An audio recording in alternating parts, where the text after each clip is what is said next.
dito. Kukunti ang pumapasok dito. So, ang tanong, sabi ng Panginoon Jesus, ito yung kanyang command. Pansinin nyo na hindi ito suggestion. Hindi niya sinasabi niya, ikaw, mamili ka kung papasok ka dito o hindi. Ang sabi niya, pumasok kayo. Okay? Ulitin ko, verse 13. Sabi niya, pumasok kayo. Saan? Sa makipot na pintuan. Hindi niya sinabing, ikaw, gusto mo ba dito? Gusto mo ba doon? Hindi. Ito ay imperative. Ito ay isang command na pumasok kayo, sabi niya. Ang tanong ay bakit kaya pinapapasok tayo doon? Kasi unang-una, maluwag ang pintuan at daan, pero papunta sa kapahamakan, makipot ang pintuan, makitid ang daan papunta sa buhay na walang hanggan. At ang makipot na daan nito, kukunti yung nakakatagpo. Bakit kaya kakaunti? At ano ba ang meron sa malawak na daan? Sa malawak na gate, ano kayang meron doon? Pwede. So, sabi sa Jeremiah 21 verse 8, sabihin mo sa bayang ito, sabi niya sa Israel, ang pinapasabi ni Yahweh, narito ang buhay at ang kamatayan. Mamili kayo sa dalawa. Okay? Narito ang buhay at kamatayan.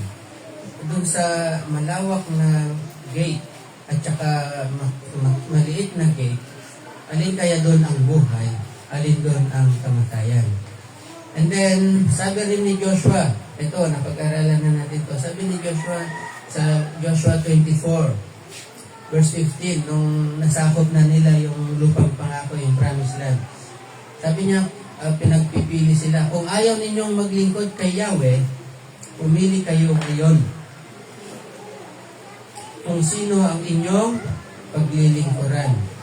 Ang mga Diyos na pinaglingkuran ng inyong mga ninuno sa Mesopotamia o ang mga Diyos ng mga Amoreo na sinasamba dito sa lupang inyong tinitirhan.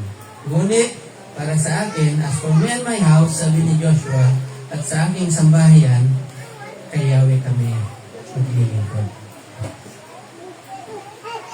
Kaya ba natin sabihin din yung bagay na yun, na walang pag-aalinlangan at wala nang pagdadalawang isip pa. So, balikan natin yung verse 13 and 14 at makikita natin na mayroong dalawang gate at may dalawang daan. Hindi 200 na. 2 roads. 2 ways. Ano bang kaibahan ng gate tsaka ng daan? May difference ba yan? Ang gate ay doon ka papasok. At paglagpas mo sa gate, yun na yung pathway. Yan na yung daanan. So yung gate ay yung pasukan at yung daanan ay yun yung magdadala sa iyo kung saan ang magiging hantuangan nito. Kung saan yung destination. Kumbaga. So, ang maluwag na daan, titingnan muna natin to. Ang daanan na ito ay maluwag. So, ibig sabihin, pag-isahin ko na yung maluwag na daan at yung maluwag na pintuan o malawak na pintuan. Ano ang meron dito sa dalawang ito?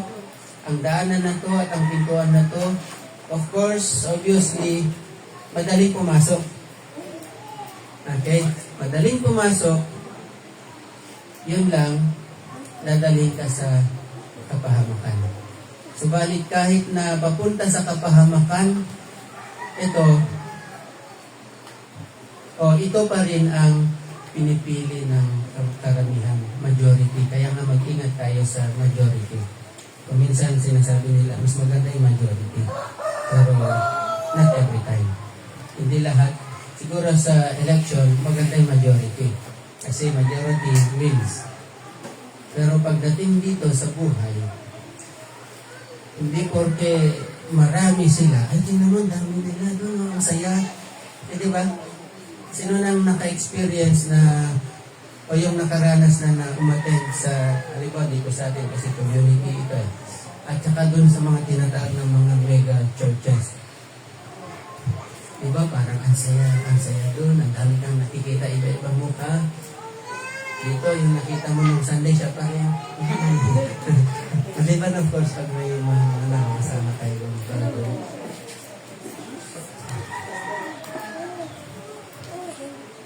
Pinipili ito ng karamihan ng majority. Pero, pagpasok mo doon, makikita mo naman na yung maluwang na daan, walang restriction. Ano ibig sabihin ng walang restriction? Walang mga bawal.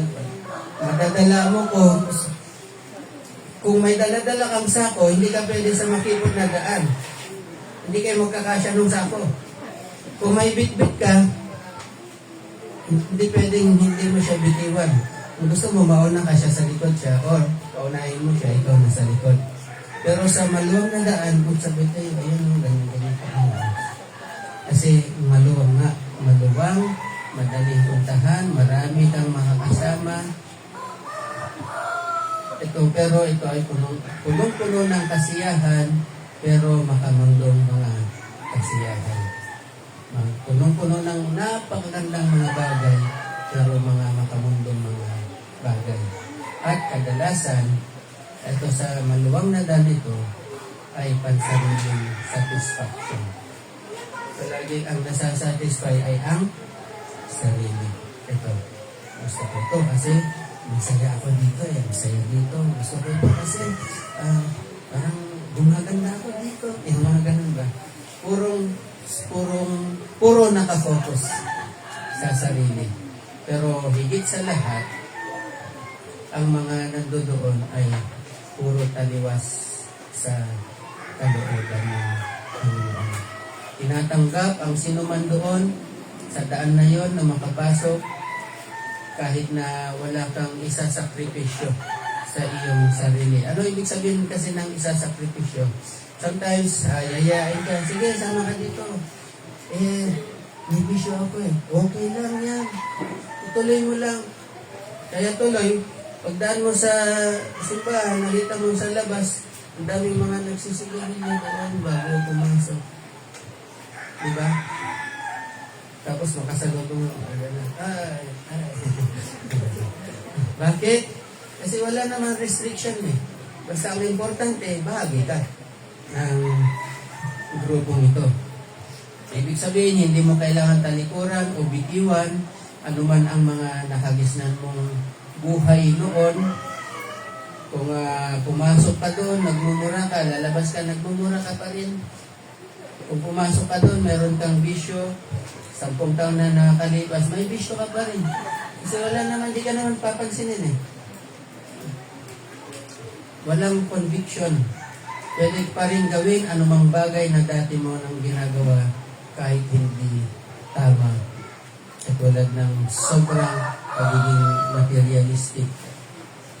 Sobrang pagiging, tama naman yung mapanghusga, di ba? Pero sobrang pagiging mapanghusga, lahat na lang makita, bakit mo lahat na lang makita, pinapansin. Yung nakakalimutan, yung sarili hindi napapansin. Di ba pinag-aralan natin? Okay? At ganoon din, unforgiving.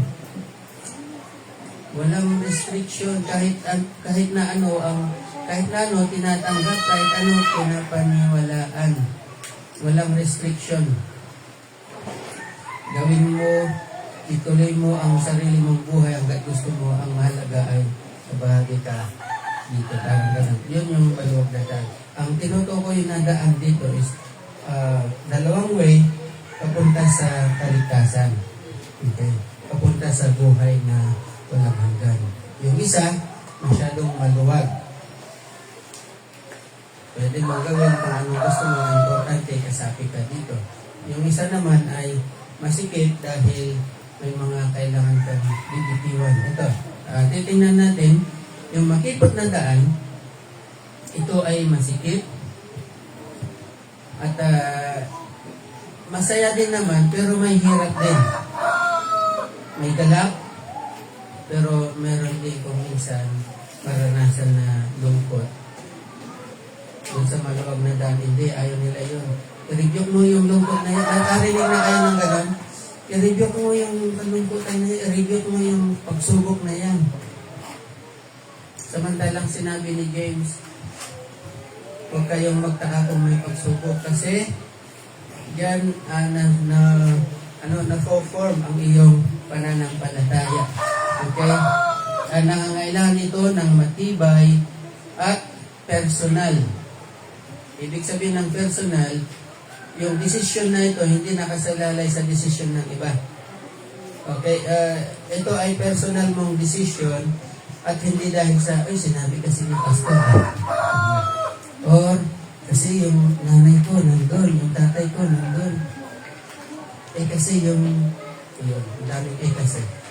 Hindi. Ito ay personal na desisyon at ito ay nangangailangan ng kailangan matibay yung desisyon na yan. Bakit kailangan matibay? Kasi dito sa makikot na daan na to, susubukin yung desisyon mo yan. Okay.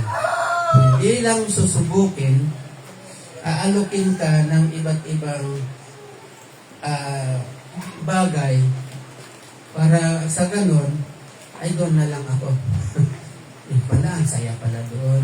Dito, ganito. Yun. Diba? Bakit? Kasi ang tinitingnan, karamihan, ang tinitingnan ay yung sa ngayon.